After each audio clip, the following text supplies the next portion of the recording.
ইংরেজিতে যা আলোচনা করতেছিলাম, ঠিক আছে, আজকে আমরা এই টোটাল 1 2 3 4 5 6 7 এই 7 ধরনের সূত্র মুখস্থ না করে বোঝার চেষ্টা করব। সেক্ষেত্রে আমরা এই স্বরধ্বনিগুলো কিভাবে সন্ধিতে ব্যবহার হচ্ছে এই প্রয়োগটা দেখব। এখানের মধ্যে আমি কি করছি, প্রত্যেকটাকে এক একটা পরিবারে ভাগ করছি। এবার আমরা প্রথমে মনে রাখবো সেটা হচ্ছে যে কোনো একটা পরিবারের সাথে অন্য পরিবারের যদি মিলন হয়, কোনো একটা পরিবারের সাথে যদি একই পরিবারের মিলন হয়, তাহলে সব সময় বড় মিয়া জিতবে। কি জিতবে? বড় মিয়া। যেমন সরিয় সরেয়া, এই পরিবারটার সাথে যদি সেম একই পরিবার, মানে আমি এটাকে একটা পরিবারে নিছি, তাহলে এই দুই পরিবারের মধ্যে এই সরেয়াকে বলতেছি যে ছোট মিয়া, আর আকে বলতেছি কি বড় মিয়া। তাহলে এই যে ছোট মিয়ার সাথে ছোট বা বড় মিয়ার সাথে ছোট বা বড় মিয়া মিল হইলে সবসময় কে জিতবে? আমরা এটা বলি মারামারি হইলে। কি হইলে?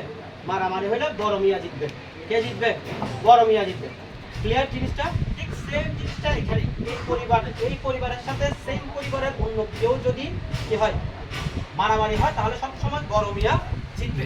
আমাদের দ্বিতীয় সূত্রটা এটাই বলছে যে রশ্মি বা দীর্ঘির সাথে যদি রশ্মি বা দীর্ঘি হয় তাহলে কে জিতে? দীর্ঘি জিতে। ঠিক সেম ভাবে তৃতীয় সূত্র সেম, একই পরিবারের একই মানুষের সাথে কি হলে মারামারি হলে বড় মিয়া জিতবে। এই জিনিসটা যদি আমরা মনে রাখি যে ছোট মিয়া বা বড় মিয়ার সাথে ছোট মিয়া বা বড় মিয়ার মারামারি হলে বড় মিয়া জিতবে, তাহলে আমাদের তিনটা সূত্র ক্লিয়ার। বুঝছি? এবার আসো, শুধু যে পরিবার একই পরিবারের মধ্যে মারামারি হবে এটা তো কথা না, অন্য পরিবারের সাথেও কি হতে পারে? মারামারি হইতে পারে।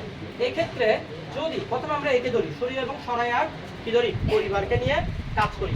এখন সরিয় এবং সরাইয়ার সাথে যদি কি হয়, রশ্মি এবং দীর্ঘির মারামারি হয়, মানে এই পরিবারের সাথে যদি এই পরিবারের কি হয়, মারামারি হয়, তখন নতুন কেউ মানে তৃতীয় একজন ব্যক্তি জিতবে।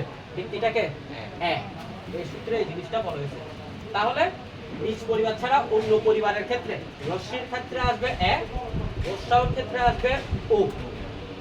এ বা ওর সাথে যদি হয় তাহলে ওইটা আসবে, আর ও বা ওর সাথে যদি হয় ও কি হবে?